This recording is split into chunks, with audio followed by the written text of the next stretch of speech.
ready to kill this Mexican, you know, lad. Obviously, I don't want to kill him, know what I mean? I'm not going to kill him, but metaphorically, I'm going to fucking kill him, know what I mean? Poor bastard. I don't know, Meat, if there's a more anticipated moment for this weekend's fight card than Paddy walking out in the O2 Arena, the place going absolutely wild. I feel like it's gonna be almost reminiscent of his Cage Warriors walkout days where he would simply blow the roof off of those venues, and it's just kind of a very unique spectacle. I mean, there's certain walkouts in the UFC that are just beyond memorable, and I tend to think that Paddy's is going to become that. And this weekend is going to be that. I can't wait to see what the baddie does against Kazula Vargas, who is 12-4. He's about a 3-1 underdog, and he is coming off a nice recent win. He took out Rong Zhu, unanimous decision. Before that, he had dropped two straight. But if you remember that loss, the second loss, it was against Brock Weaver, and it was a fight where Brock Weaver was getting smoked by Vargas, and then Vargas hit him with that illegal knee, ended up rendering Weaver unable to continue, and then Weaver pulled up the upset win, technically, kind of like a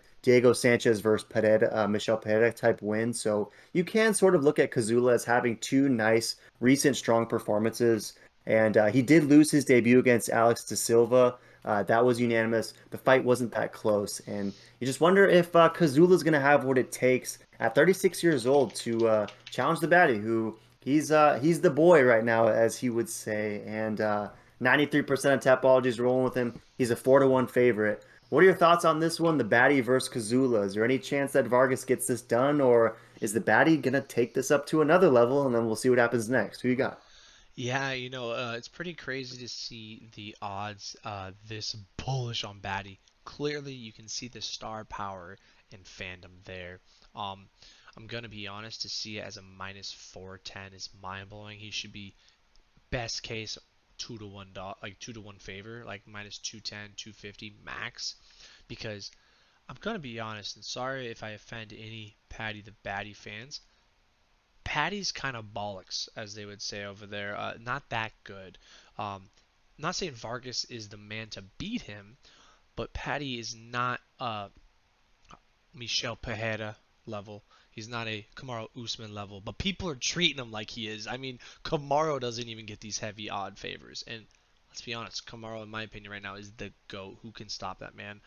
Maybe the Wolf. But anyways, with that being said, I think Paddy Baddy's gonna knock him out first round. This should be light work for the Baddy. It's gonna be easy work. Sorry, Viva la Mexico. Yeah, good stuff. And I'll push back a little bit. I think Patty is good. I think he's a great fighter.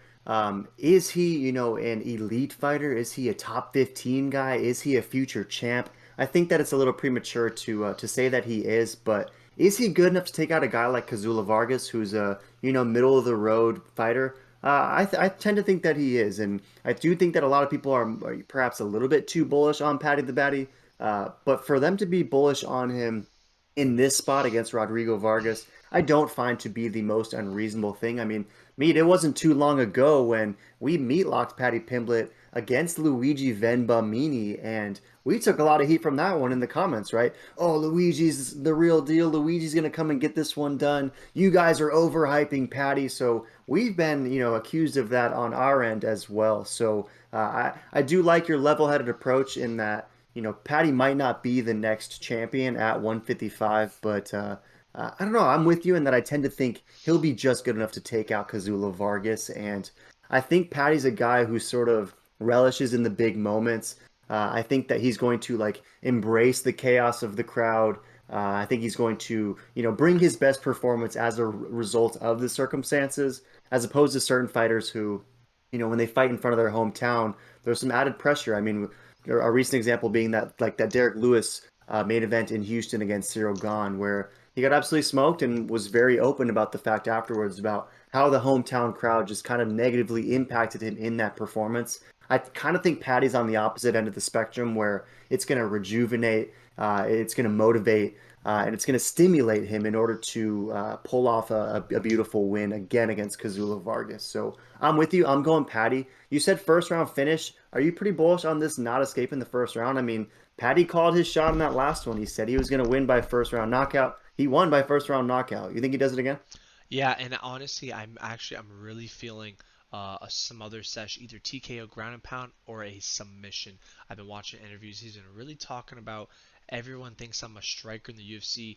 All these guys are a bunch of casuals. They clearly did not watch me back in the day because Paddy's for sure a grappler, but as the UFC hardcore fans that only watch UFC, they think he's a striker. So it's going to be awesome to see his ground game displayed because I will give him this. He is a very top level grappler. If it hits the mat, it's basically a lock. It's just the stand up is a little sketch, as we saw that last fight, but he's a scouser. He doesn't get knocked out, so this should be a lock nonetheless, in my opinion. But to see those kind of odds, definitely disrespect to Vargas, so I definitely feel bad for him. But man, if you're a Vargas fan, let it rip because those are amazing odds. I personally just think this is just the levels test that's good enough for Paddy to still get it done. But Paddy's 27. He could have leveled up by his last fight. So I'm excited to see the energy. And I mean, he could be champ one day. Like, let's be honest. Who knows what's going to happen in 8 years from now when all the legends are retired, if they are. I just imagine these guys that are 36, 38, that are the GOATs in that division, probably going to be near retired, and he could be thriving or leveling up huge at that point. But yeah, this is, I think, a Paddy the Batty night for sure all the way.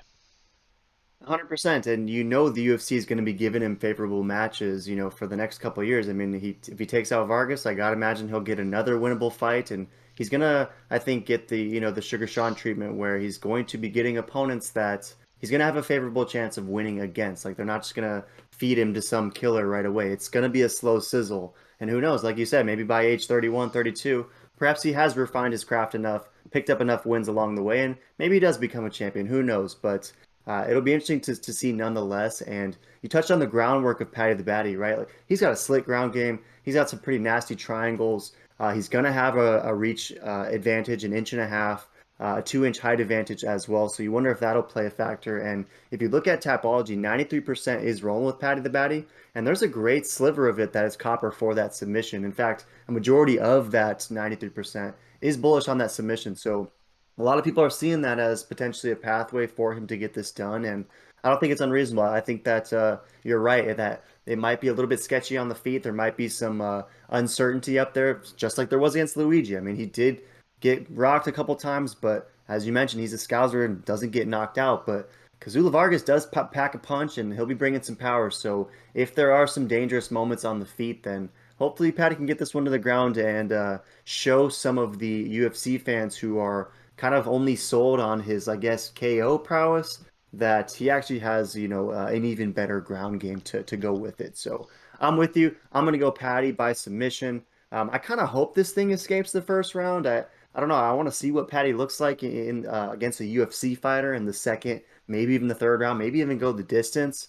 But I'm with you in that I'm picking Paddy to win this one, and I think he does it by finish. So, any last thoughts on this one? I personally can't. Whether he's the next champ or not, I'm already a Paddy the Baddy fan, so I can't wait to see this myself.